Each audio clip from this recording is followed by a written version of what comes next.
So, welcome. Those of you who have the misfortune of being here today, you'll have to hear me.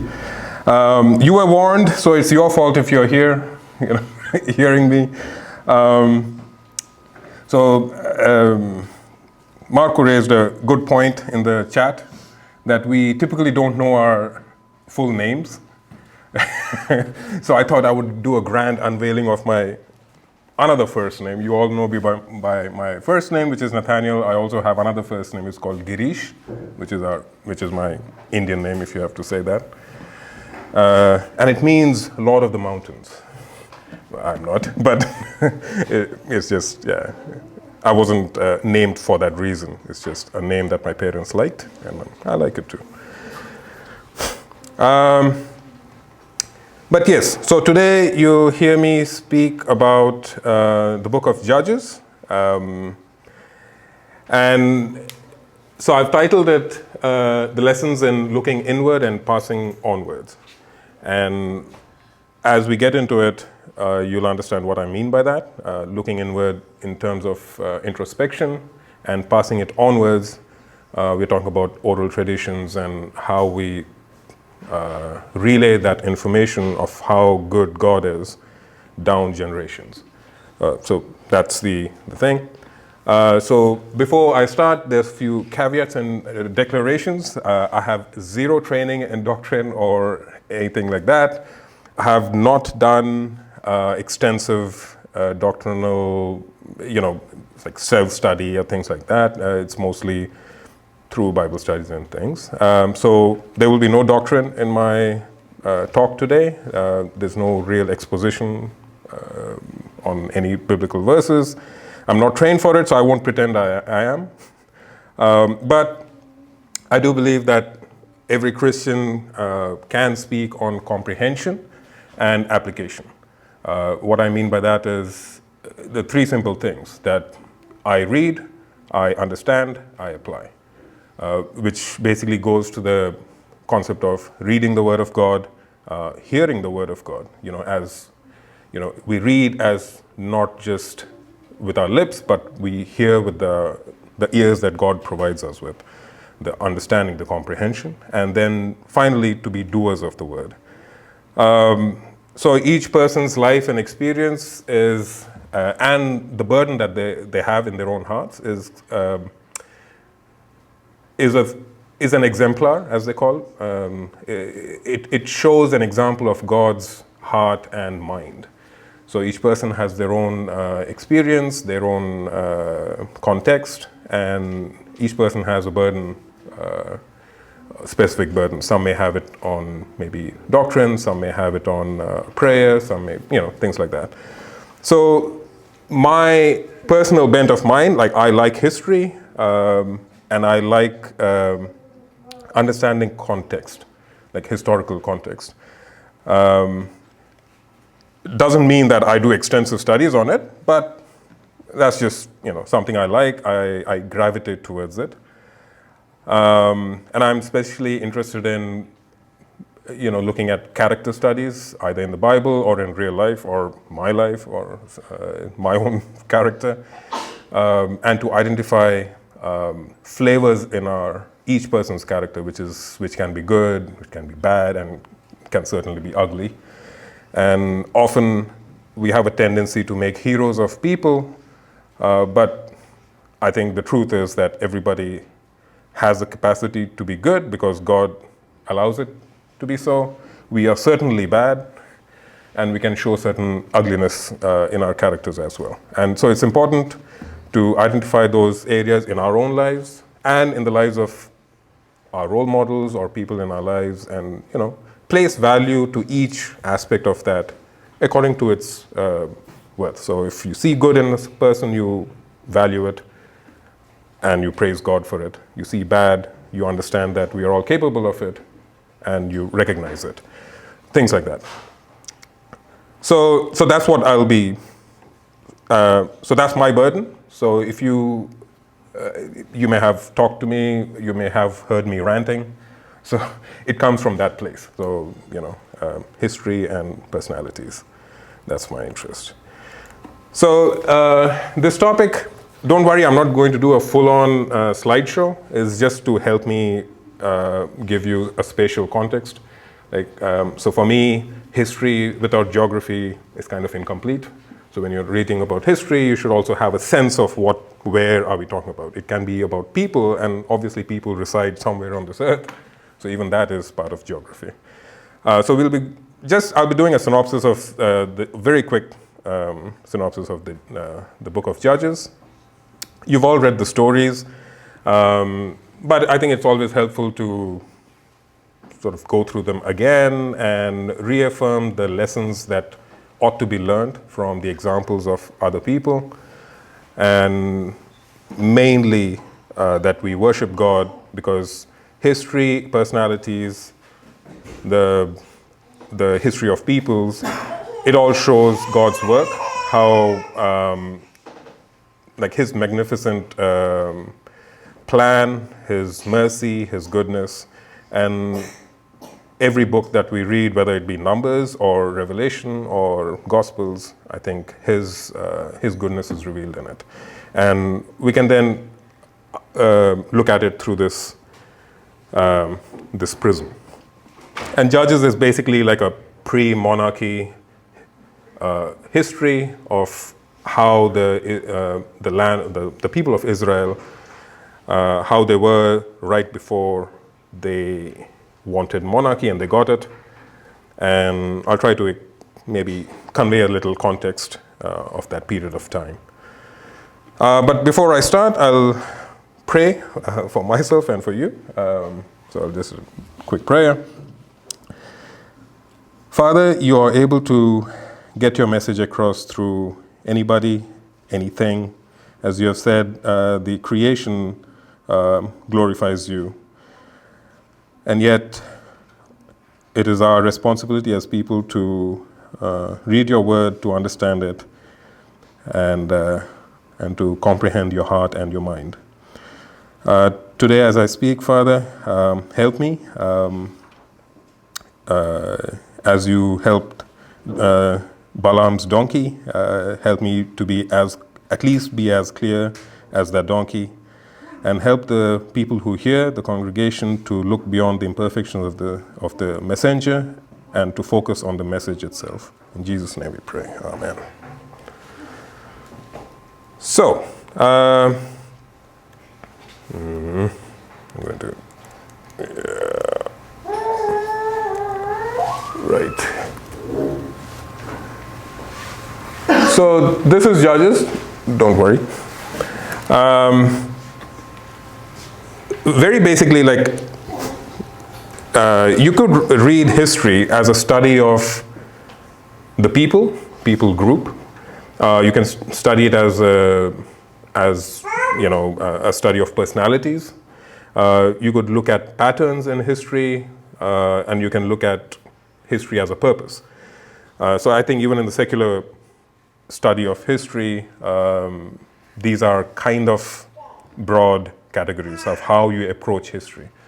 So you could, for example, in Finland, you could study it as a history of the Finnish people, or you could study it as a history of the personalities, maybe Mannerheim or somebody like that, and how they have affected the Finnish nation. You could even study it through purpose, which is apparently a bit newer, but so what was the purpose of the events that happened in a particular place and time? And patterns definitely. So I think Judges can be approached through all four streams. You can look at it as a history of the people of Israel. You can look at it as certainly as a study of personalities of the 13, 14 judges that we have in the book of Judges. You can look at it as certainly as a study of patterns, like how people they forget, they sin, they get persecuted, they cry out, and God saves. So these are patterns that happen about 7 times, recorded in the book of Judges. And also, in the end, purpose. There's a reason this book is in the Bible.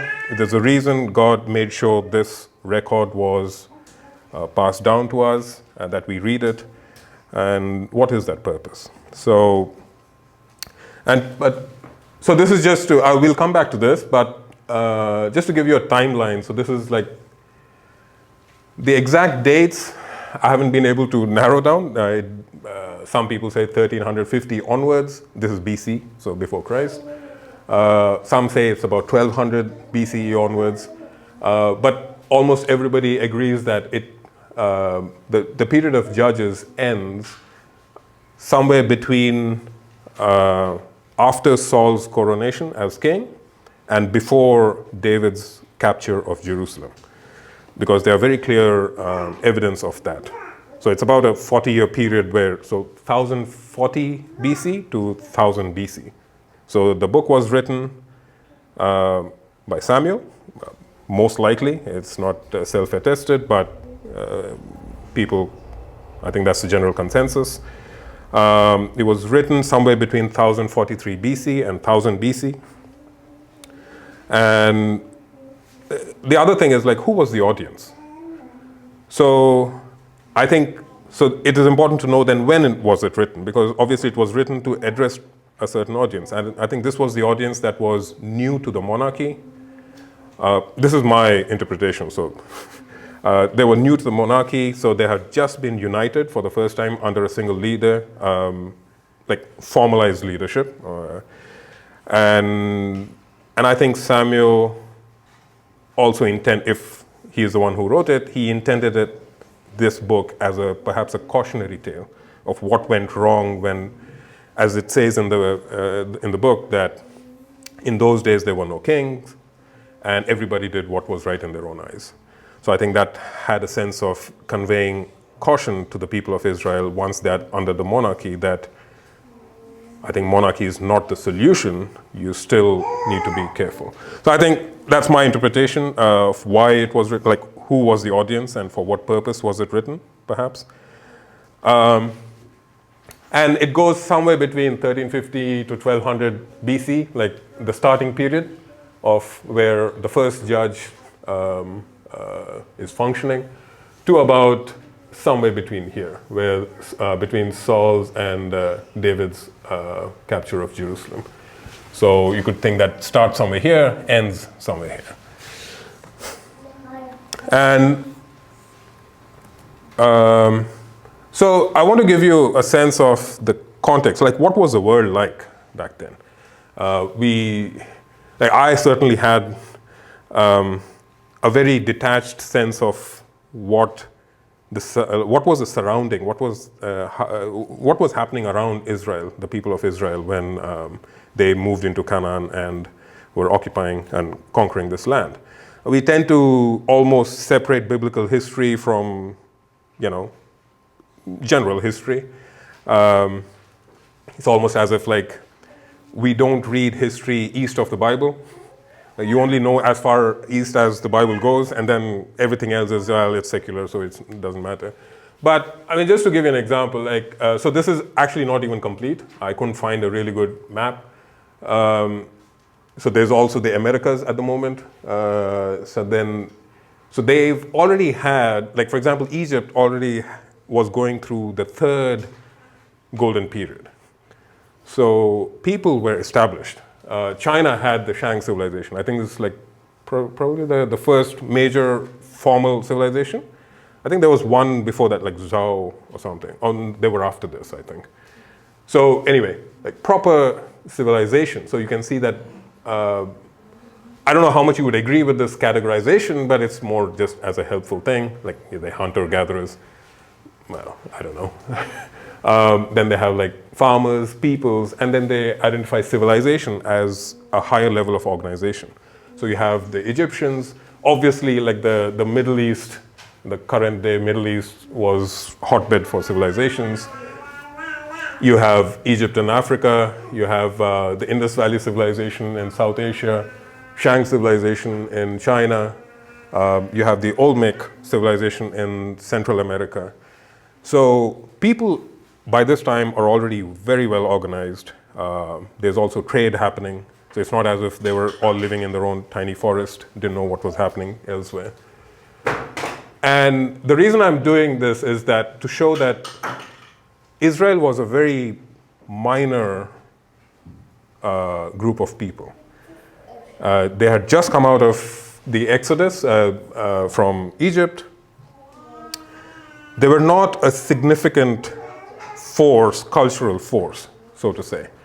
They entered into a land that was going through upheavals. It was the frontier zone, a highly prized frontier zone between the Egyptian Empire and the Hittite Empire. And so this is around 1400 BC. So this is about 100 years before they actually showed up in the land of Canaan. So there was, in that area, you had the Egyptian Empire, the Assyrian Empire there, the Kassite Empire, the Mitanni, the Hittites, and there were really a lot of power struggles going on. And all the power struggle was basically centered around Israel. So Israel, or the land of Canaan, was the frontier zone where battles were fought, frontiers went up and down, things like that. And it's in this environment that God brought his people to conquer the local peoples. So what was the region like? So I've already said that there are these large empires, powerful empires with equipment and military infrastructure that far exceeded Israel's. There were powerful kingdoms. So the Amorites, the Moabites, so the kingdom of Moab, as they say, but Moab, Edom, Ammon, Amalek, all these, they were powerful kingdoms. They were not empires, and they were certainly under the sway of the Egyptians or the Hittites or the Assyrians. So they were kind of like vassals, but they had power of their own. And then there were very prosperous city-states, like especially Phoenician city-states like Tyre and Sidon, which are on the coast, the Mediterranean coast of the Levant. And right in about here. So basically very early into the actual conquest of the land, there was a major global, I would say, maybe like regional collapse of certain civilizations there because of the migration of something people have termed it as sea peoples. They don't know where they came from, possibly from the Black Sea, Caspian Sea area. And there was a lot of upheaval. So Egypt was kind of on the back foot. Assyria was also fighting it out with the Hittite Empire. So this was like a disruption that was happening in this area. So a lot of people migrating in, out, and getting displaced. So like a lot of Philistines and Phoenicians who were displaced by the sea peoples, then they were making their way into the land of Canaan. So yeah, all this to say that when Israel entered the land, it entered a land that was well established, was very well developed, rich, and rich to the point that probably in terms of prosperity and infrastructure superior to the people of Israel. And there were disruptive things happening. So it was a period of turmoil as well. And I think this is what makes their occupation, whatever little they actually managed to occupy, they were supposed to occupy more, but we'll read that they didn't. So the fact that they actually occupied whatever they did is a miracle, and it's a showing of God's power. The fact that they could displace nations that were well established and superior in infrastructure. So this is that context. So again, 1400 BCE, so about maybe 100 years, 150 years before, or maybe just during Exodus, or few decades before the Exodus. So this was what was happening. The Kassite Babylonians, the Mitanni, the Assyrians kind of come over here soon, like Assur. The Hatti, which is basically the Hittite region, the Anatolian Hittites, and then Egypt. And there was like a massive power struggle between these four regions. By 1274 BC, possibly around when Joshua died or when judges were ruling. So it was basically the Egyptians versus the Hittites, and this is, I think, at this year they had a major battle in Kadesh. I guess it would be current-day Syria. And it was just interesting that the first non-Jewish mention of the Jewish people, or of the people of Israel, was by the pharaoh Meremta or Merneptah. We don't know what the correct pronunciation is, but Meremtah Stele. Stele is basically this big, it's the social media post of the old world. So I would look what I did. This is, this kind of humble bragging that I came here, I destroyed these people, that kind of a thing. So, during, I think after 1270, I think it's probably about 60 years after this time, Pharaoh Meremtah took over the 18th dynasty of the Egyptians. They had a major battle, so he had a major incursion into the Assyrian and Hittite lands, and it mentions somewhere here in the bottom that Israel is no more. Wait, let me get it right. Israel is wasted, its seed is no more. So that is the first instance where Israel is actually mentioned in a secular source. So, if somebody doubts the validity or historicity, yeah, that's the word. So then, we at least have even secular sources saying that. Of course, Israel was not wasted, and its seed certainly prospered. Some people argue that its seed is no more. The Pharaoh was referring to that he probably plundered the fields and destroyed the grain, but more likely that he meant to say that those people are gone. And you could understand why, because some people argue that it's his father who was the unnamed Pharaoh in Exodus, who wouldn't let the Jews go.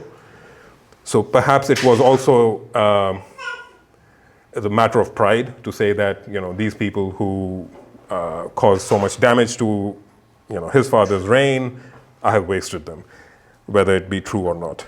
So propaganda is very old in the world. He who writes it, they win it. But of course, we can thank God that we have the Bible, and therefore his propaganda doesn't work. So that's the. Let me see if I have some more. Okay. So. So the book is typically divided into three parts. We have the first two chapters. So from verses, the first verse onwards till chapter 3, verse 6, it starts as a prologue. It gives a background of how Joshua, he dies, or actually he dies, and then Caleb basically takes it on for Judah, and Judah and Simeon, maybe I do this. We'll come back to this. So it starts with saying that, they decide, or they ask God who should go into the land first, because now Joshua has died. They've, I think, only really captured Jericho. So they have a beachhead into the land that they're supposed to conquer and occupy. And Joshua dies. I think he's 110 years old. And they ask God, who starts? And God says, Judah. So Judah and Simeon, since they're allocated I haven't been able to find a very clear line. There were no clear lines. God basically told them, this region, this city, that's how they got it, between this river and that river. But anyway, so Judah and Simeon together, they start and they go through Jebus, or Jerusalem. They go towards Hebron, I think there's a city over there. I forget the name now. So probably kind of a very well guarded city. Let me just get it right. Yeah, so the city of Debir, somewhere over here. Apparently, I suppose it was well guarded. So Caleb basically offers the hand of his daughter, Aksa, to whoever occupies or defeats that city and conquers it. So Caleb's younger brother, Othniel, so Othniel ben Kenaz, son of Kenaz, he conquers it and he gets Aksa. And it's kind of an interesting short story over there how then Aksa meets her father and gets a promise for some springs of water. So this is basically the Negev, kind of a wilderness desert area, somewhere over here. So her inheritance through her marriage to Othniel is in an arid area. So she actually approaches her father, Caleb, and gets him to kind of promise her them some springs of water as well. So, pragmatic woman. So I don't know why the story is there, but I think it's interesting that she took it upon herself to execute wisdom and get a little more promises out of her father. So then, and then the prologue, so the introduction till chapter 3, verse 6, then goes into how, Judah then defeats the Philistines in Ashkelon, Ekron, and Gaza. So these are sort of cities over here. I think like Ekron is somewhere here, and then those things. So these are plains now. So they start the occupation through the central highlands. So you can see the topological relief over here. So these are actually mountain territories or hill territories. So they start from the hills, and then Judah and Simeon, they make way to the Philistines over here. So Ashkelon, Ekron, and Gaza over here. And they actually defeat the people in the plains. So these areas are basically the plains area. They defeat it, but then immediately it says that they were not able to displace them. They were sanctioned to displace the people, to drive out the people. They were not to mingle and kind of hold alliances within their regions with the local peoples, but they were not successful. And then it goes on to list that all of the tribes, none of them actually managed to occupy what was given to them, allotted to them. Some failed more spectacularly, like the tribe of Dan. So they basically got this area, which was basically plains, and Benjamin, maybe they were a bit more successful, Ephraim, a bit more, but then they still didn't capture the valleys. So the theme here is the tribes of Israel, they managed to capture some of the land, and typically these are the hill areas. And they are unable to, unwilling to, or just don't have enough faith to conquer and occupy the valleys. And typically you will see that all over the world, it's the valleys and the plains that are more established, they're more prosperous, you have larger cities in the valleys. And yet, and that's why perhaps like they were not able to, because as I said, they entered a land that was, that had seen war, they were well established, and so it was difficult. So they had to have faith, and they had to have trust in God, as Joshua's stories and Caleb's stories, that they show that it is not about your military experience or superiority, it's about faith in God. And I think this is this shows an evidence of the lack of faith that the people of Israel had as they had to get down to the business of actually conquering the land. Now that Joshua was gone, they didn't have a kind of a rallying leader of that caliber. Perhaps they started settling into cities and started relaxing. You know, happens. It's so typically when you look at, okay, what were the 12 tribes once they went into the land of Canaan?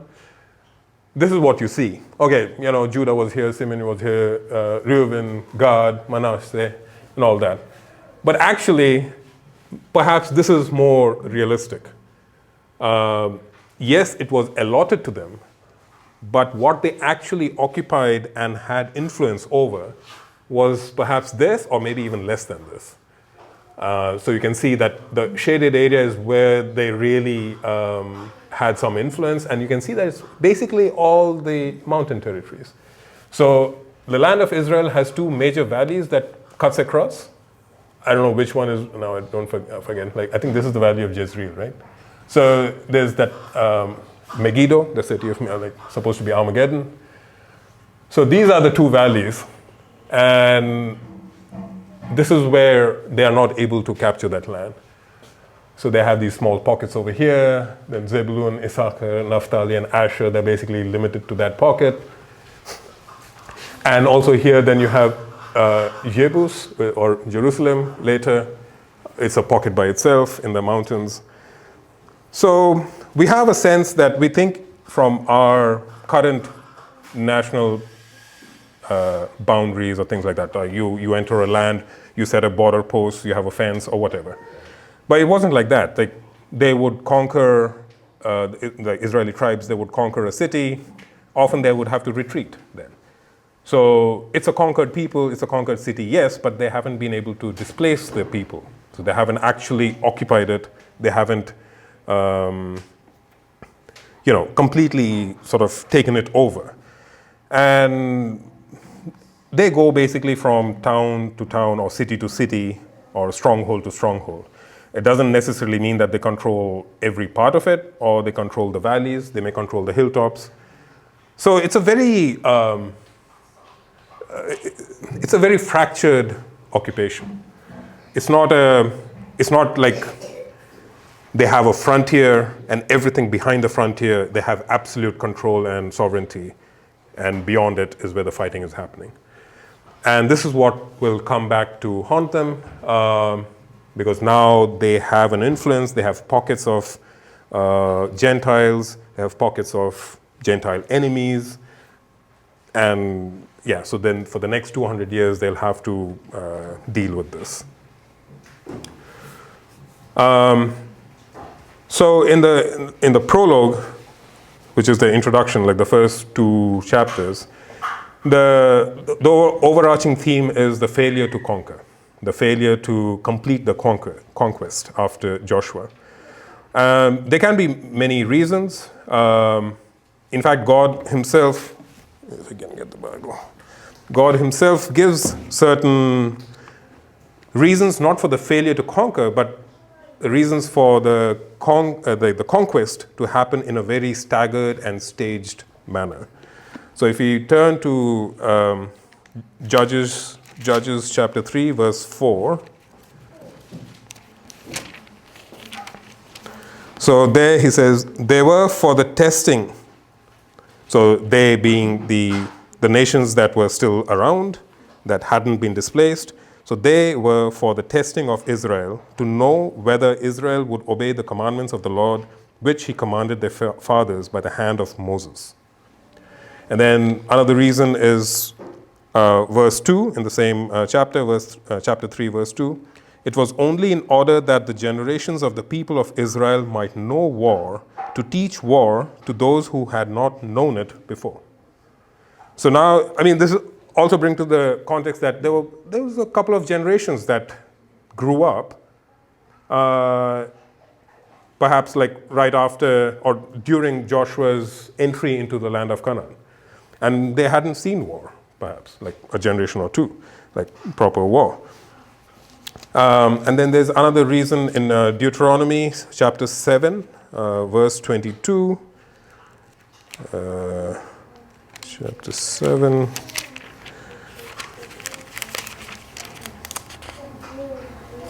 So, the Lord your God will clear away these nations before you little by little. You may not make an end of them at once, lest the wild beasts grow too numerous for you. So there's also kind of a pragmatic reason for having a smoother natural transition for the nature itself. So, but note here, God doesn't say that you let them, that you kind of don't complete the conquest within the area that you start. It just means that He's not going to give you the entire land of Canaan in one battle, like one big battle. He could have done that. I mean, everybody, how many times have the Canaanites actually banded together and then they fight Israel? It could have happened. But these are the reasons. So, pragmatic reasons, because God knows our hearts, we are human. So, He left, like He said that, okay, there will be a stage by stage conquest of the land, first to know, so that people know war. So, I mean, this is a good indication that, war by itself is not a vice that one should, absolutely, I should run away from war. War is bad. I think everything depends on the reason, the justification, and who sanctifies that war, like who sanctions it. So here, God wanted the people to be disciplined. War brings discipline. Testing times bring discipline. So, and He wanted these nations to be a test of Israel's faithfulness and their and their hope in God. And of course, then there was the whole thing that, okay, if you conquer the entire land, there were a lot of people in Israel, but there weren't that many to absolutely kind of occupy the land and to make it productive. We bought a cottage 3 years back, and now that we bought this house, it is surprising how one season, like one finished summer season of neglect, can overgrow a patch of productive area. Trees come up, you have like these bushes. We have tools now, and it's still hard, power tools. And you can imagine now with Israel kind of busy fighting, they won't have the capacity, the human resource to actually be able to produce also in that land. So it actually makes a lot of sense that God decided, let's do it stage by stage. But what I think the problem was, the people of Israel then fell into two main temptations. Again, my interpretation, obviously the temptation was they sinned against God. That's not the temptation. That was the sin. But what was the temptation that led them to the sin? Number one, I would say covetousness. They entered a land that was prosperous. They were highly skilled people, perhaps more skilled than the Jews themselves. There's a case to be made for like the Kenites, who are, I think, Moses' father-in-law's people. They are basically, I think, they used to occupy this land, who were very friendly to the Jews. When the Jews came in during the Exodus, they were the ones who welcomed Moses and his people and all that. They were highly skilled metallurgists, I think, but they were sort of Bedouin nomad people who were kind of meant to stay in tents. But they followed the Jewish people all around, and there was a lot the Jews learned from them. And it can be said the same about all the Amalekites, the Ammonites, the Edomites, and things like that. They were skilled people. They were evil, yes, but they were also skilled. And I think it is very seductive to assimilate into a society that has prosperity on offer, like worldly prosperity. And once they started occupying one city after the other, they started getting settled, and then they started looking around, skill sets, started making compromises. Why waste a workforce? That's the other temptation. You have land, and the prologue also says that, they didn't drive them out, but their hand was heavy on these Gentile, Canaanites, and so they forced them into labor. So that is a very pragmatic reason. You have people, you can force them to work your fields and things like that. Why lose labor? Labor force is very expensive, even today. But I think that is where they sinned. It's okay to be pragmatic as long as it doesn't go against God's explicit command to drive out the people. And I think the seduction of assimilation, as I call it, was so great that they sinned and did not occupy. And that seduction also lowered their faith in God, perhaps. They didn't pray to God as much when they were wanting to conquer. So, yeah, all very fallen human reasons for these things to happen. And in all this, it sort of like one aspect that stood out for me was in this prologue that the consequences of our compromises, the compromise that we do today as a family, as a people, as a church, whatever, as a group of people, it affects the future generations. Even though our sins are, yes, our sins, they won't be visited upon the heads of our children, but that doesn't mean the effect and the consequences will not have to be suffered by them. And that is a major takeaway from this, that that generation chose to compromise. And for the next 200-300 years, they really had a hard time. Like they had cycles. It doesn't mean that every year of those 200 years was bad, but they had to go through cycles of desperation and crying out and remorse. Of course, the positive, well, not the positive, but something that is significant to also understand is that God had 3 good reasons to not give the land of Canaan to the Israelites too easily. He says there will be a test to you. You will know war. So, this is the positive side of having testing times or testing people who test you or circumstances that test you. It is fire that cleanses us. We need it. We are human. Gratitude is not a personality trait that is, prevalent among humans. And even if somebody does have the gift of being grateful for a longer period of time, we are still forgetful. And that's the thing. So when tests come, you immediately, people of God, the elect, they turn to God, and that keeps you on the straight and narrow.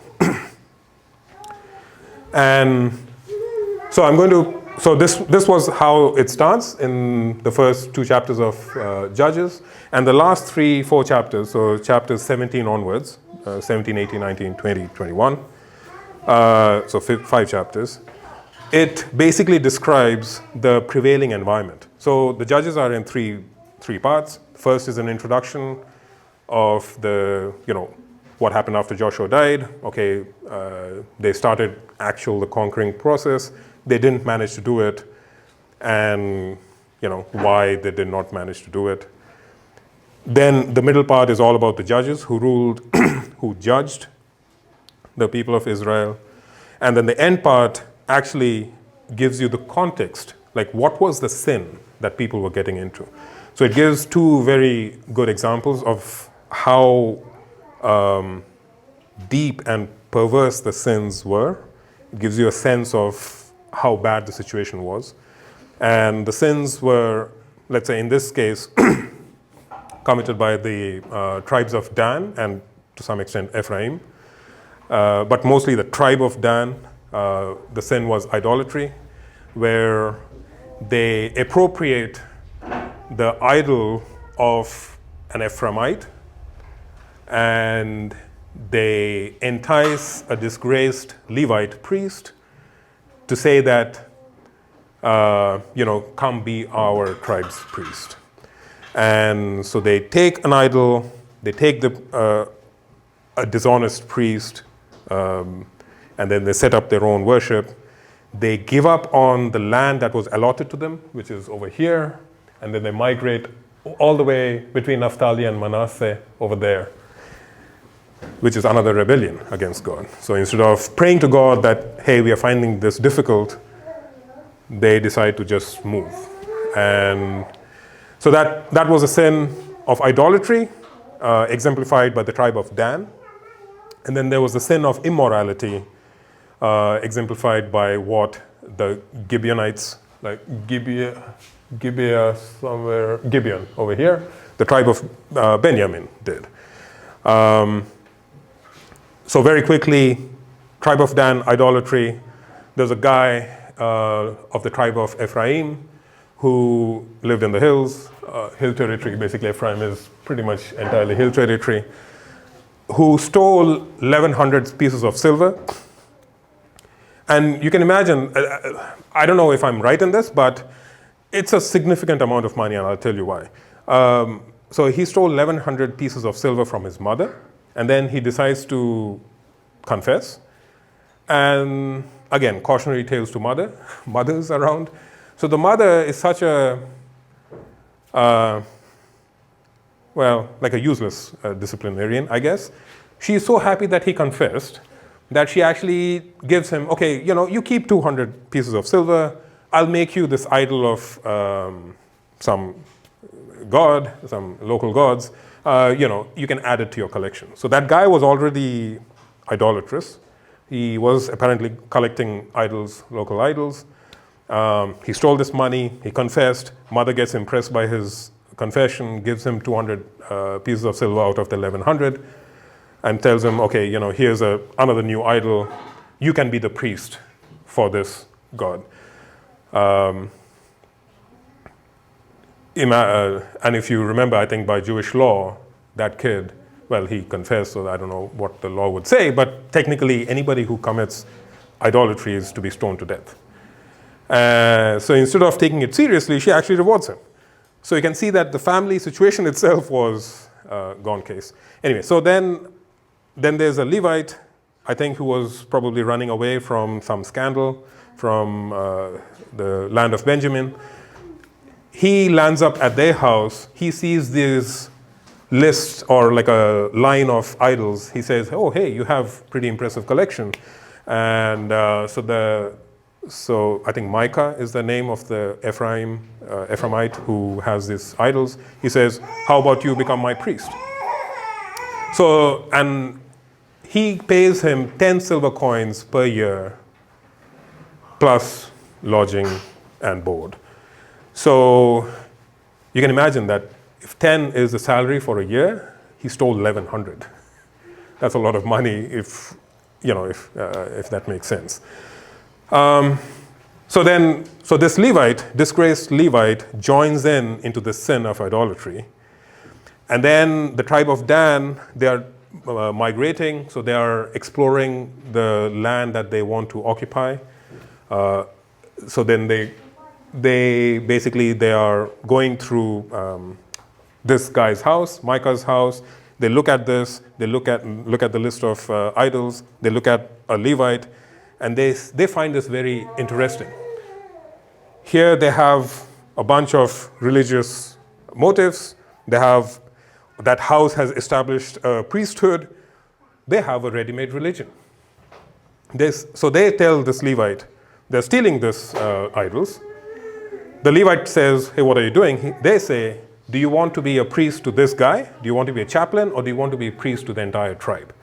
The Levite absolutely loves the idea, and he joins them to their migration up north. The tribe of Dan effectively steals a little from Naphtali and occupies Laish.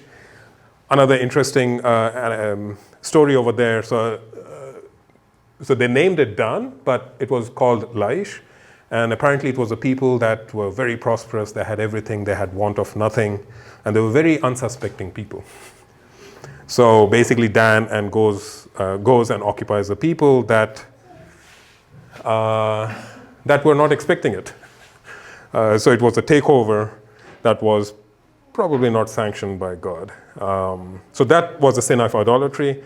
And I think this doesn't mean that it's only the tribe of Dan that was doing it. I think this was just the worst case that was happening. And it was like probably happening all over the tribes of Israel during different periods of time and different people and the different clans. And then the sin of immorality.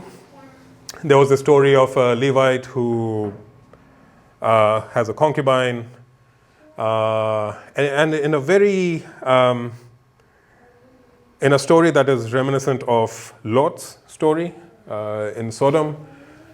So they're sojourning and they reach Gibeon, and I think his wife or concubine, she says that, hey, should we go to this city, which was a Gentile city? So the guy says, no, we are not going to stay with the Gentiles, we'll stay with our people. So then they go to Gibeon, a bit further up. They stay in the marketplace for a long time, similarity to the Lot story, where the angels of God are loitering in the marketplace, but nobody's inviting them.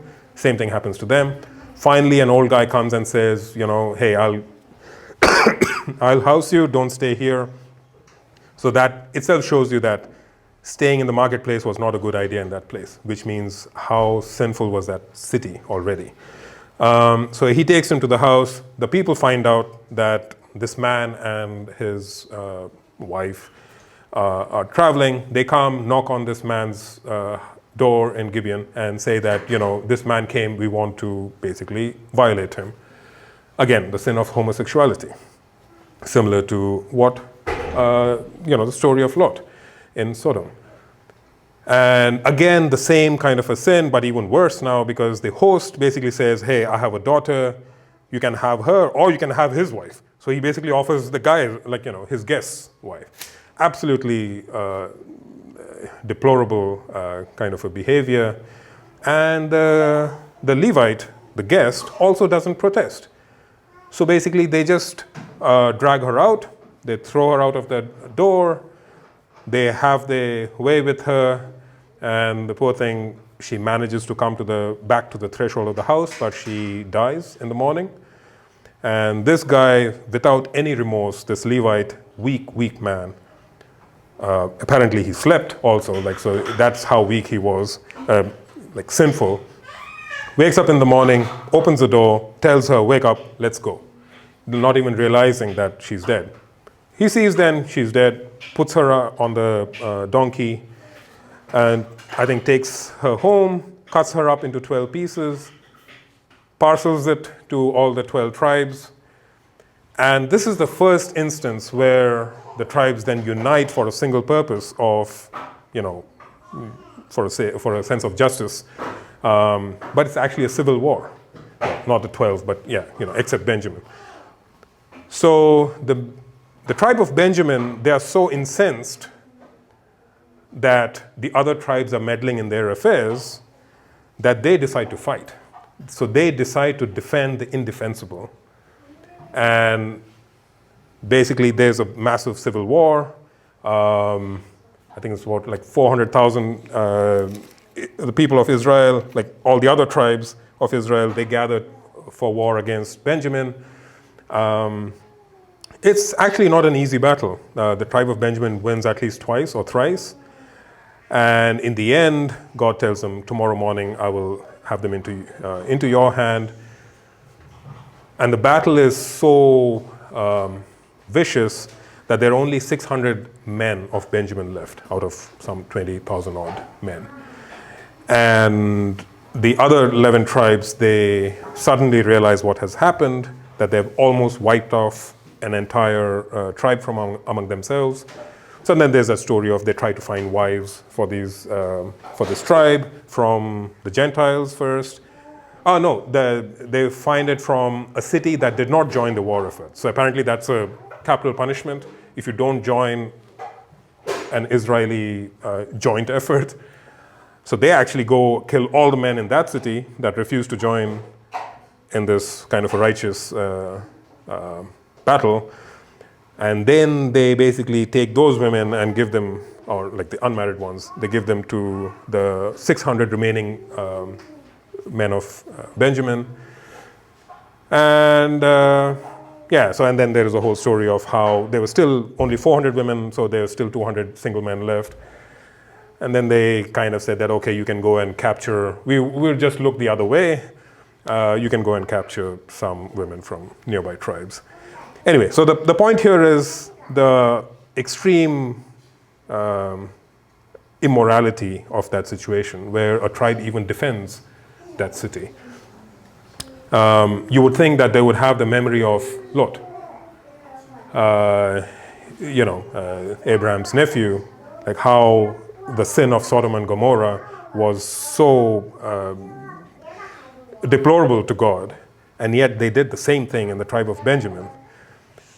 And yeah, so that's the thing. So now this is what I did was study Judges from the context of the people, like the tribes, the people groups, the peoples that were already there in Canaan. But now we can get into very quickly into the personalities in Judges, of course. So apparently, it's kind of misleading to call these people, these 13 people, judges, because in Hebrew, the word judge is only used as a verb for them.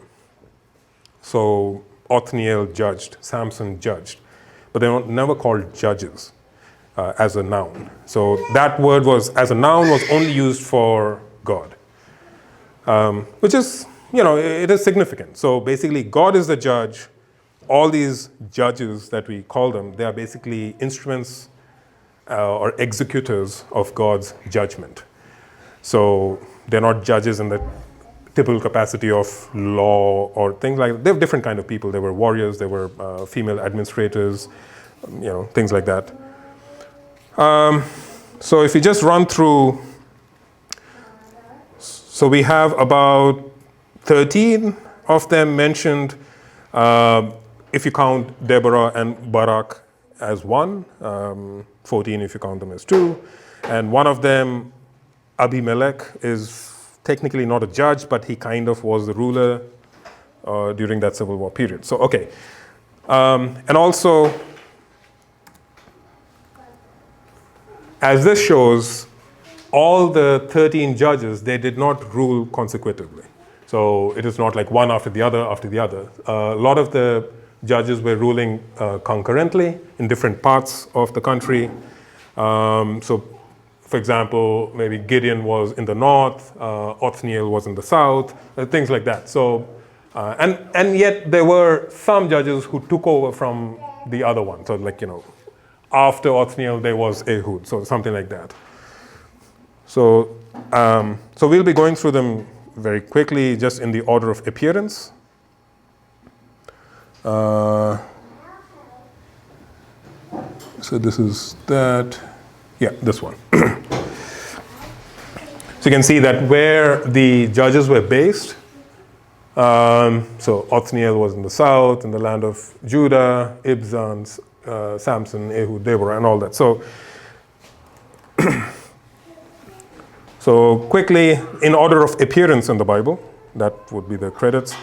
So Othniel, as I said, Othniel ben Kenaz, the younger brother of Caleb, one of the two spies who was blessed by God and was promised Hebron for his courage, when the spies go out into the land of Canaan. So his younger brother, probably very proud parents. They have two stalwarts of the conquest. So Othniel, very accomplished soldier.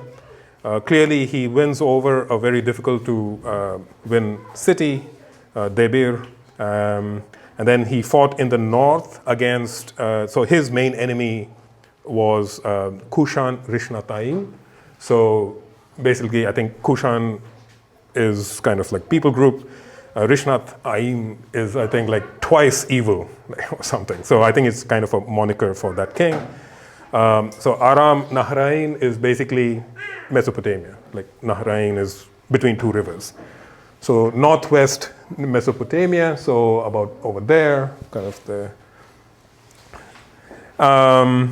And there's that, so not much information apart from that. Then after Othniel was Ehud, and his main enemy was during his time, the enemy was Moab. Moab is basically over here. He was a lefty, and apparently he's from a tribe of Benjamin. And tribe of Benjamin was famous for having left-handed warriors, which is, I think, kind of a interesting thing, because I think Benjamin means son of my right hand, but they're all lefty warriors. And most people will tell you that left-handed warriors had a certain advantage when most people are right-handed, because the way you swing your sword and things like that gives you a certain advantage. And so Ehud, so Moab was, I think, was heavy on Israel for 18 long years. The people cry out, so God raises Ehud, who's a lefty, who basically hides a dagger, 18-inch dagger, which is like a, 30 centimeters something, dagger inside his right thigh, possibly because when people are frisked, when they enter the king's quarters, you frisk, so right hand, left leg. Are you hiding something? Like everybody assumes you're right-hander. So, but he had it on the opposite side. So he goes into the presence of this king. He says, I have a secret message from God. So the king gets eager and says, okay, everybody out. So then Ehud approaches the king, who is supposed to be so fat that when Ehud stabs him, and imagine 18 inches is at least, 30 centimeters. It's about this big. It goes in, the entire blade goes in, and the hilt, so the handle of it. So to the point that the fat closes around the handle, that he can't bring it out. So he just leaves the knife in, closes the door behind him, and in the confusion where the servants are kind of not sure what's happening, maybe he's resting or something like that, Ehud escapes and then goes into the territory of Ephraim, assembles the tribes of Israel. They slaughter about 10,000 people of Moab. And there's peace for 80 years. That is significant. 18 long years is a lot of time to be suffering under somebody. That's basically a generation. But 80 years is quite impressive as well. But that doesn't mean... so if we go here, so this is Ehud. King Eglon of Moab is killed here. So there's like 80 long years of peace for Israel. So some stability there. So he dies. Then there's a very short introduction for Shamgar. Most likely that he killed 600 Philistines. Actually, maybe I'll just keep this here. Yeah, so Shamgar kills 600 Philistines. It's most likely that Shamgar ben Anat. So he's not an Israelite. It's possible that he was an Israelite, sort of a non-Israelite ruler over Israel, or maybe a collaborator or something, we don't know. Ben Anat. Anat is a Canaanite god. Apparently in archaeology they have found tokens and items with the title Ben Anat. So it could be a title for a warrior, like son of a warrior god or something. Shamgar, then Deborah, and the commander Barak. So now the enemy is Canaan, King Jabin, or Yabin. And Sisera is the commander of this king, who had 900 chariots. And Barak is basically commissioned by Deborah to fight these men. And obviously Barak is probably already a military man, but he shows great weakness in asking Deborah to join the battle, exposing her to danger and things like that. So for his kind of hesitation and kind of a weakness, the prize of him the glory of him defeating Sisera is taken away from him, or killing Sisera. It's actually given to a woman as a kind of a lesson to him. So they basically ambush Sisera, the commander of King Yabin, in is a river Kishon, which is apparently a marshy area. So they have 900 chariots. And just imagine, now Israel is not very adept at armor and metalworking, that they have the latest and gadgets for warfare. Chariots are basically tanks those days. So Barak musters 10,000 people, but Sisera has 900 chariots. So that is one chariot for almost every 10 soldiers, which is an overwhelming number of chariots. And he had 900 chariots plus soldiers. But it was a complete rout, praise God, entirely because of God's thing and God's wisdom to Deborah, where she lays a trap for the chariots, iron chariots. So Sisera then has to abandon his chariot, which is stuck in the mud, possibly, and he runs. He finds his way to a Kenite camp. And again, I mentioned Kenites because they are the people of Moses' father-in-law, very friendly towards the tribes of Israel. But the Kenite and her husband, so the woman is named as Yael, and her husband Heber, the Kenite, they have kind of a peace with the Canaanites, so with King Jabin. So I think Sisera enters her tent as a refuge because she invites him, and as he's exhausted, he sleeps. He takes a tent peg and puts it through his head. And so this is her own initiative, which is commendable, and that's why I think she finds mention as a righteous thing to do. So that's how then peace is maintained. Canaan is, I think, almost forever then defeated, if I'm not wrong. Anyway, and then there is Gideon. This is a famous story. So now the enemy is Midian. The Midianites, basically, they come from this area, sort of the northwest of Arabia. Harsh enemies, and Medians basically then collaborate with, the Medians collaborate with Amalek people and subjugate the people of Israel. They're heavy on them. And now the pre-incarnate Jesus basically comes and personally anoints Gideon as he's working in his father's house. And Gideon is another example of men who show weakness, which is absolutely any one of us can be doing that. But this is an example of that. Like, he is a strong man, and he's being personally invited by the angel of God, which is the pre-incarnate Jesus. He, in a story similar to Abraham's, when, before Lot's thing happened, so pre-incarnate Jesus visits Abraham as Abraham is sitting under the tree. Abraham runs in, makes a feast as a sign of hospitality. Gideon does the same. And God gives him a sign by actually consuming that feast not as food but as a sacrifice. So there is a fire on the stone. He tells him to pour the broth on the meal. There's a fire, and the fire goes up to heavens, and Gideon realizes that, yes, this is God. And then it's interesting that Gideon then starts, because there's idolatry happening by this time already. So Gideon starts first removing the sin in his immediate vicinity. He first goes to there are certain altars in his father's land. He breaks them down, but he does it, perhaps, it says, because he was more afraid, too afraid of the villagers, what they would say. So he does it in the night. Maybe pragmatic, maybe fear. He shows in in later story that he is fearful. So perhaps it was more about fear. So he does it in the night. People come in the morning. His father actually defends him. It's like, who are you to do it?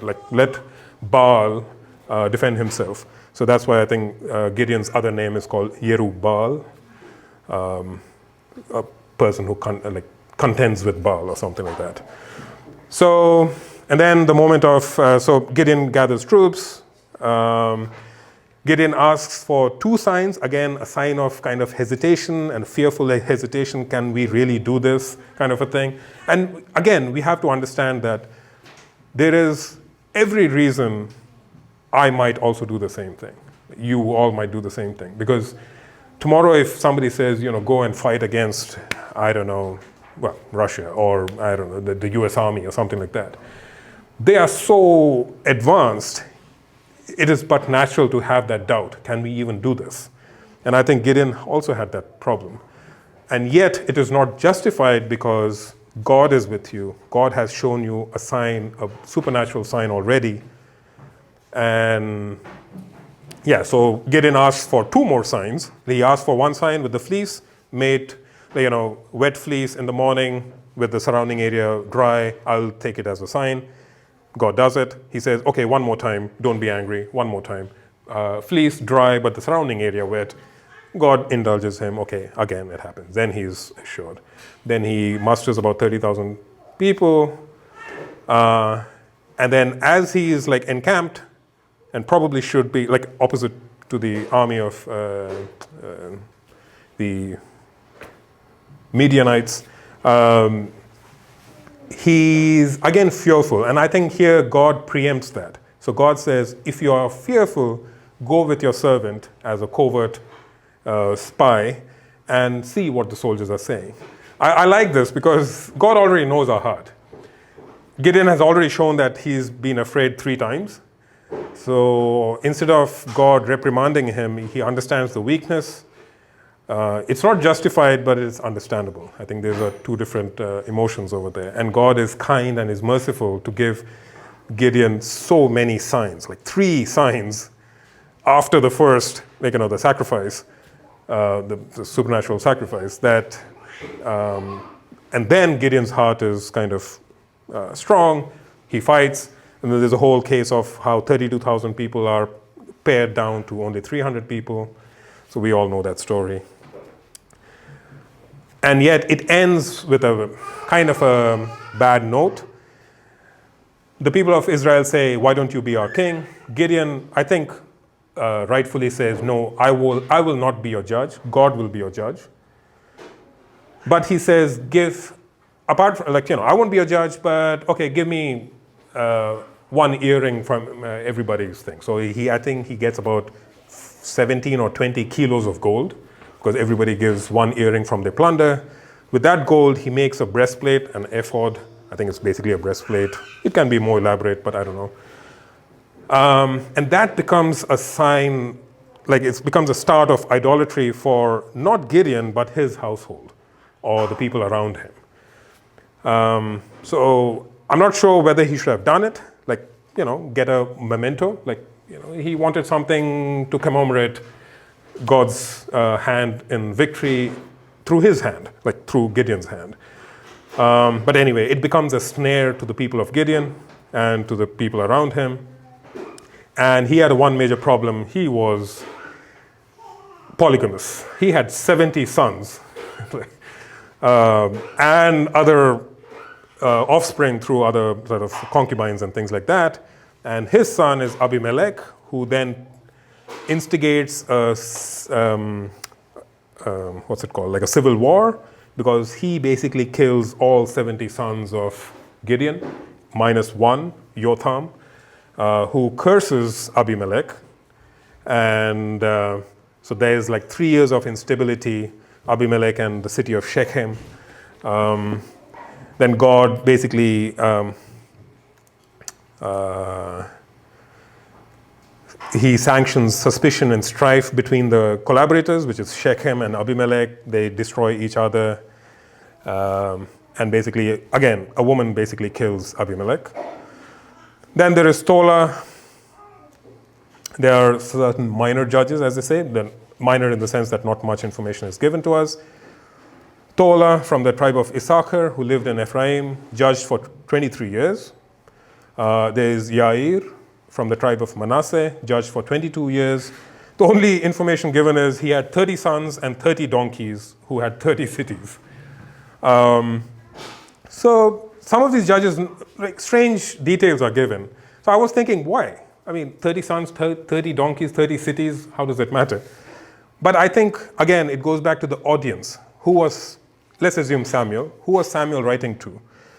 So I think he was giving a sense of historical connection to the people who were important to Israel, to the people of Israel, to the tribal structure, and to give them context to the present, to their present condition. So Israel during, let's say, 1000 BC, they probably knew these cities. And he said, so this guy, it's his sons, and these cities are actually belonging to him. So perhaps that's that. So the Jews are very good at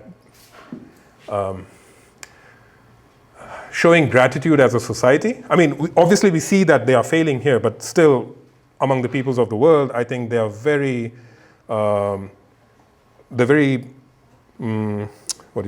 diligent about showing gratitude. You can look at it in terms of Holocaust, people who helped the Jews.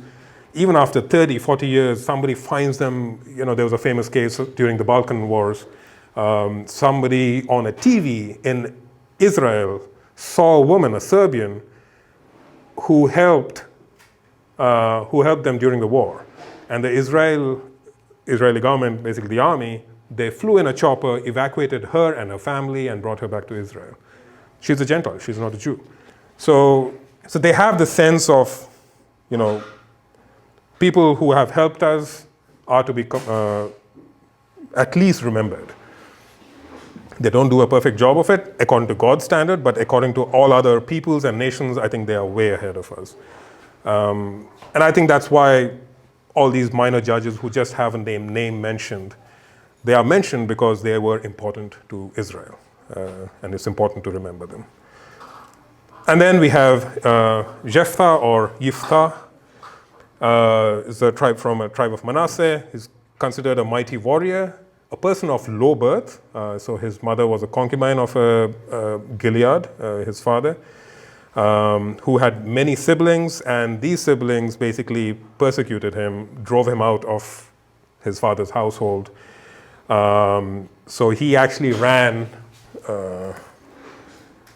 So if we consider this, so Yiftah from here, so from this land of Gilead, so he basically ran kind of east, and he collects around him sort of useless people, as they say. But it was also a plan of God, I think, because he was fighting the Ammonites. So, so he became a mighty warrior. He built up a reputation of a warrior during his kind of an exile from his kind of a birth land. So he earns a reputation. And then now, so the enemy is the Philistines and the Ammonites. So the Philistines and the Ammonites ally to kind of, in a pincer movement, trouble the Israelite people. And now you have Jephthah, who is already experienced with fighting the Ammonites. So he is given the charge, God raises him. Interesting that he's, like in the Bible's words, he is a mighty warrior. And yet he starts his duties with a call for diplomacy. So he talks to, he sends an envoy to Ammonites. He says, why are you doing this? The Ammonite says, your people occupied this land from us. We want it back. And it's surprising, a person of so-called low birth and possibly of, let's say, not the greatest moral compass, he had a very clear idea why Israel was justified. So the justification, like when the Ammonites say that you people have no right, you stole this land from us, which is probably a common argument we hear even today. I think Jephthah had a very clear idea. He's like, no, I did not steal it. My God gave it to us. So it is our God who displaced you people. And if your God gives you sanctions certain land, will you not take it? So I think he had the clarity that God sanctioned this. there's actually no justification from the secular perspective for somebody to come and take somebody's land, except God. God sanctified it, God sanctioned it, God basically directed it, therefore it is justified. That's the only reason that is necessary, and that's the reason that Yiftah gave. Yeah, I like that. So, like, very clear thought process. Again, so his moral compass again, so I think maybe because he lived away from or lived among the Gentiles for so long, he makes a foolish vow that if I win this battle, when I go home, whoever comes first, I will offer to the Lord and as a burnt offering. So now there's another school of thought that says he actually said, I will offer it up to the Lord or as a burnt offering. But in our Bibles, and I think most people, consensus is that he meant and. So basically he was ready to do human sacrifice. It just happened to be his daughter, his only daughter. He had no sons. So then he realizes his mistake, but instead of possibly talking to the high priest or things, because human sacrifice is not allowed in the Jewish law, there would be a way out, according to Jewish commentary. But he didn't take that route. He went ahead with it, it says.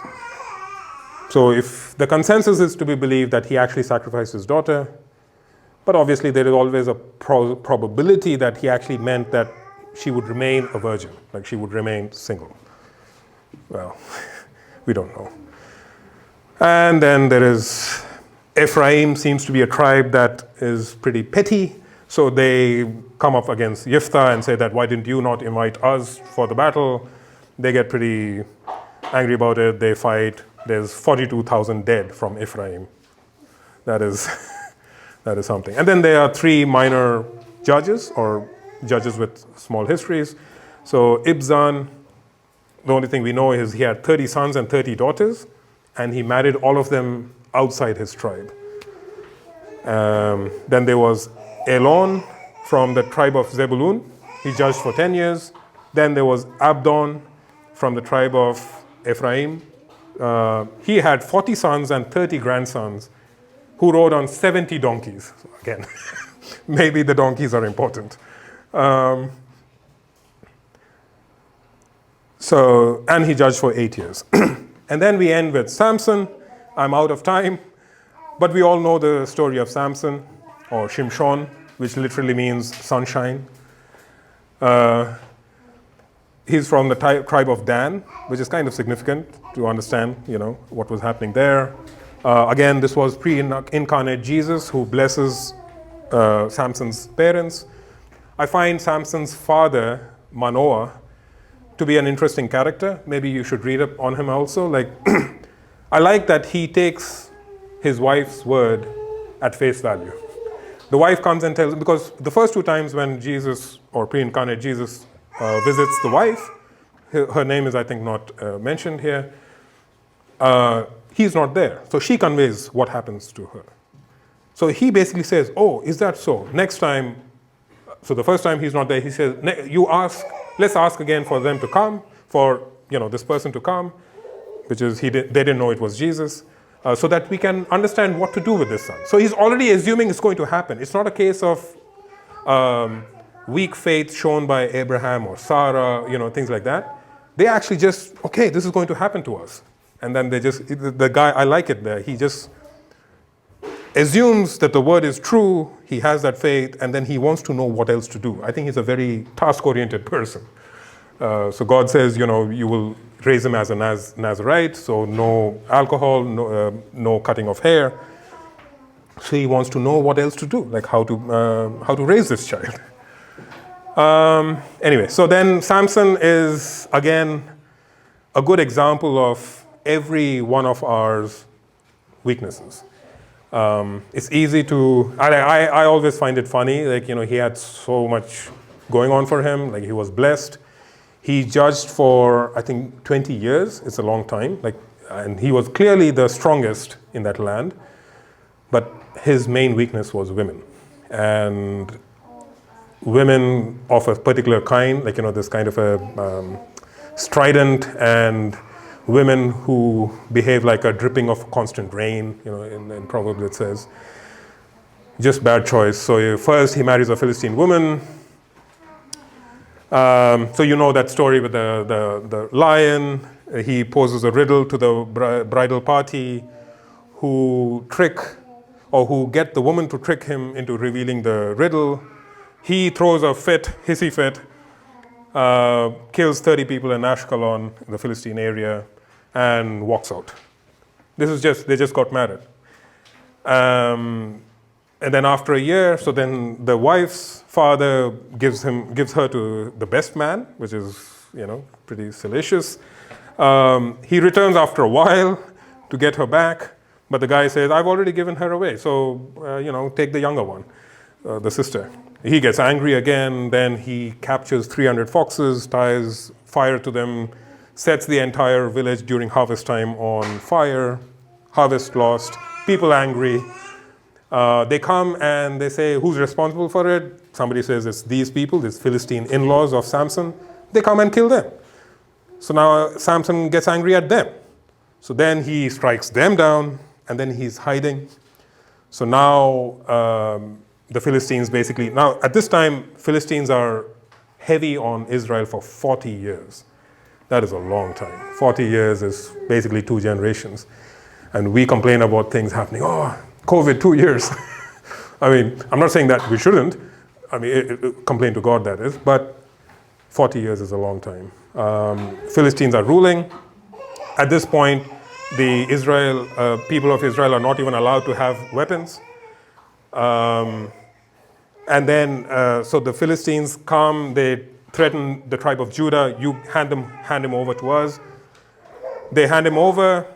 He basically just rips the cord out and slaughters 1,000 people with the jawbone of a donkey. Right, so strong man. I think he also had a sense of, in this case, it was like the Spirit of God rushed into him, so that is strength from the Spirit. But he also had a very hot temper when he threw a fit, and his wife was given away and things like that.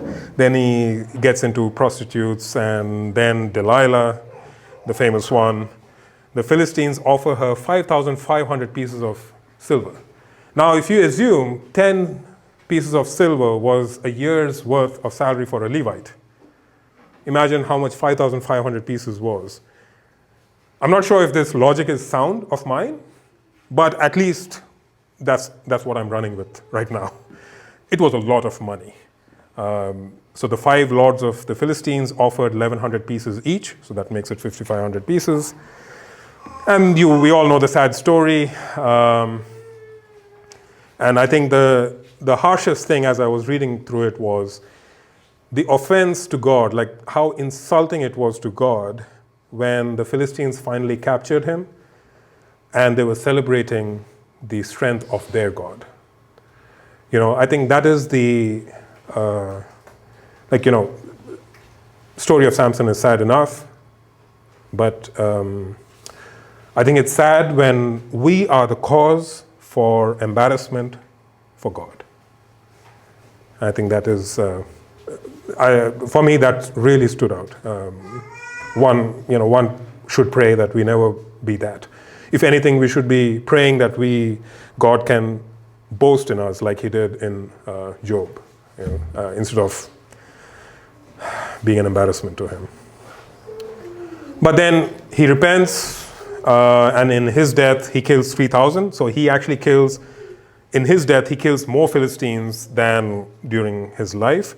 And yet, I mean, if you count it all, he probably killed at least 5,000-6,000 people by himself.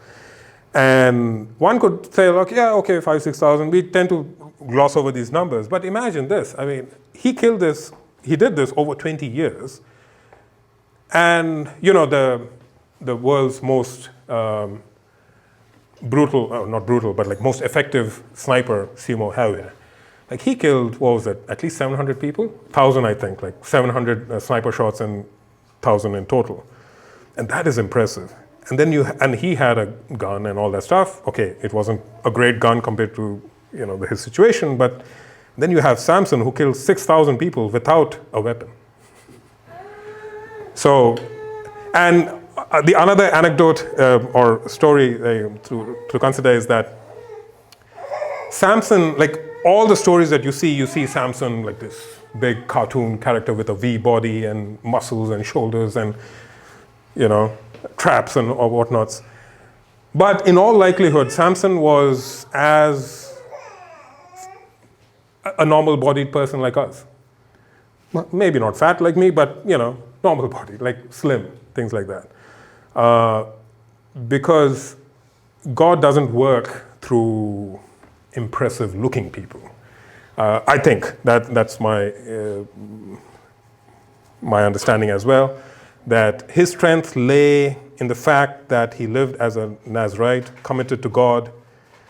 I mean, one could be tempted to say it was in his hair, but the hair was just a sign of his commitment to stay in that covenant. And so I don't think he was an impressive man in that sense, not like Goliath or somebody.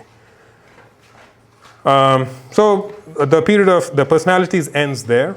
It ends with Samson, the sad story of Samson that we all should relate to. And I kind of sympathize with him. A troubled man, definitely, who had his weaknesses. A lot was put on him. After 40 years, he was the one who was kind of easing it for the people of Israel. And I think a lot of people around him took advantage of him. And I think calls for sympathy for him. And so the final study type is the purpose. 2 very short points. So the book of Judges apparently is in the Hebrew Bible along with the book of Ruth. They are one book. So apart from the immediate purpose, why Samuel wrote it for the audience of the united Israel under the Saul monarchy. So the purpose, sort of like what is God trying to show or what can we read into it? I think it's also like if you combine this with Ruth, I think Ruth is if it is one book, it's interesting that Ruth, the Judges doesn't end with Samson, but it ends with Ruth. So you can see that it's another perspective of God's plan for our salvation. We all go through the cycle of corruption, backsliding, then we get the trouble or persecution, then we cry out our penance or like remorse, and then there's that salvation that God offers. And this is possible because God is loyal to his covenant. And I think his loyalty is shown with this book that ends with the story of Ruth. Ruth, who is a Gentile woman, all these judges are actually, except Shamgar, is like they are members of Israel. But it ends with Ruth, who is pivotal to the royal line, and Jesus being our ultimate salvation, the once and final salvation. So in the Judges book, Israel had to go through these cycles of 7 cycles of, this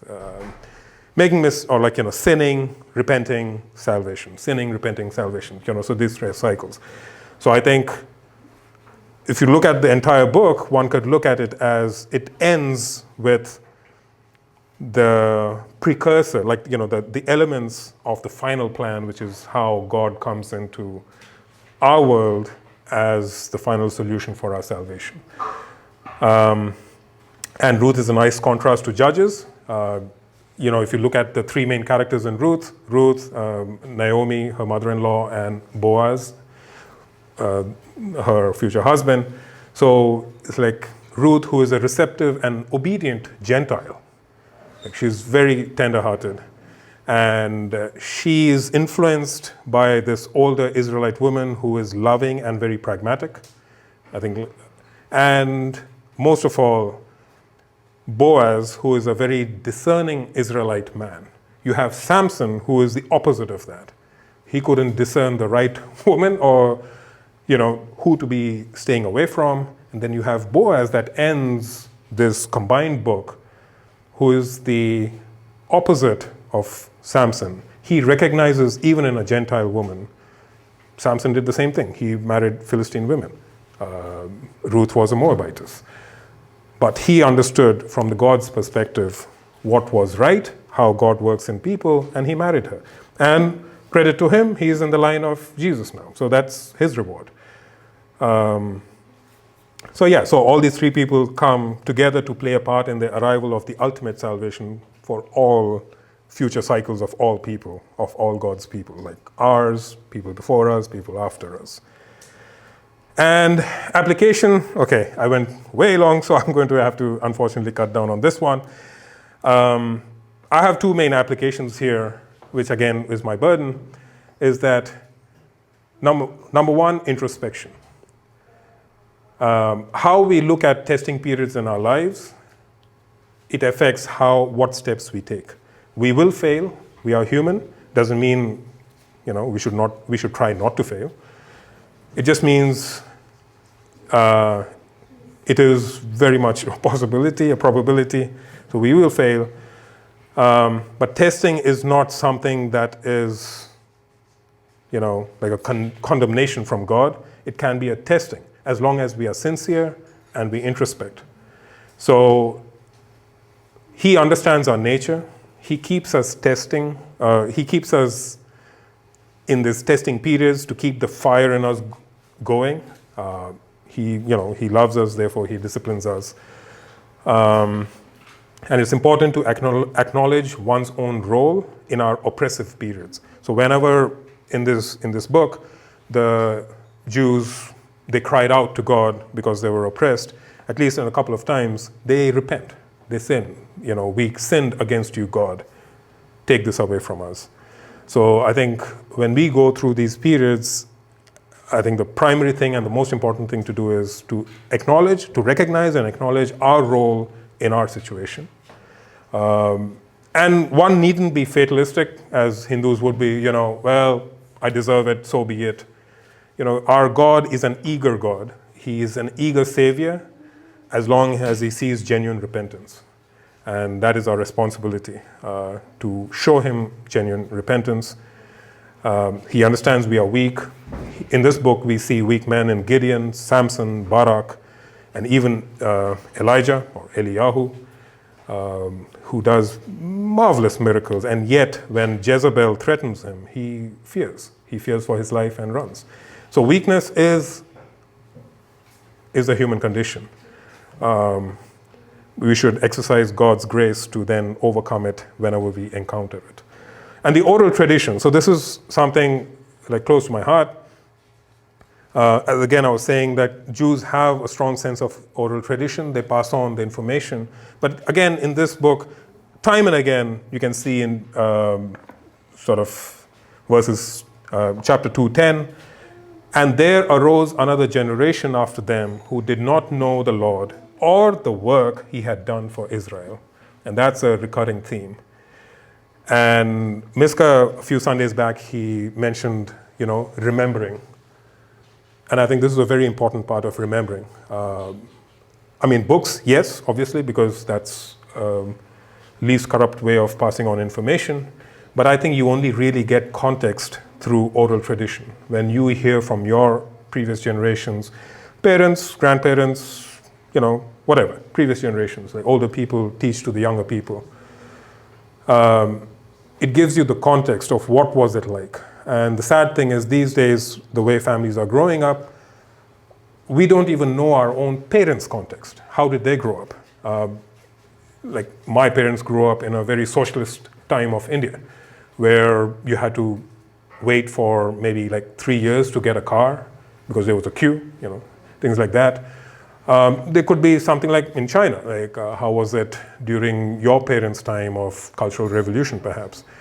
And not just as a statement of facts, but to understand how people went through those times. Who were the ones who helped you? And I'm not saying at a national scale, but even at the family scale, who is important to our family? Who have been friends of the family? Are we loyal to them as the Jews are now? Things like that. So if we don't even show gratitude in these small things, in our small lives, in our small context, how are we going to understand the immenseness that the Bible is? Like the Bible, every book is an example of how we should be grateful to God for setting up a plan for our salvation. And yeah, so, and the danger is like we tend to overestimate our sense of history, our collective memories. We think that, this is always a tradition. But really, we only remember our own history, maybe parents, maybe grandparents at the most. That's only less than 50, 60 years. So it is important to have a sense of continuity in good and bad stories. What was wrong? What did we do wrong in our lifetimes or in our previous life, previous generations' lifetimes? Things like that. And it's very important to be skeptical of one's own understanding of history and context, because there are certain things we don't understand. Just as these days, it's dismissed as a generation gap. I think it's complete nonsense. It is something that should be actively fought against. If there is a generation gap, and there will be some difference in generations, but if there is a gap to the point that you accept it, I think it's a dangerous sign where you do not relate to your previous generation. God speaks to us, not just through the scriptures, obviously almost majorly through the scriptures, but also through the people in our lives, through the good people in our lives, the goodness that comes from God, through the bad people in our lives, which exhibits our own fallenness, but in other people also. So I would say, I just want to end with saying that it's our responsibility. I mean, God is gracious. He is merciful. He will always save us. Like His saving hand is ever close to us.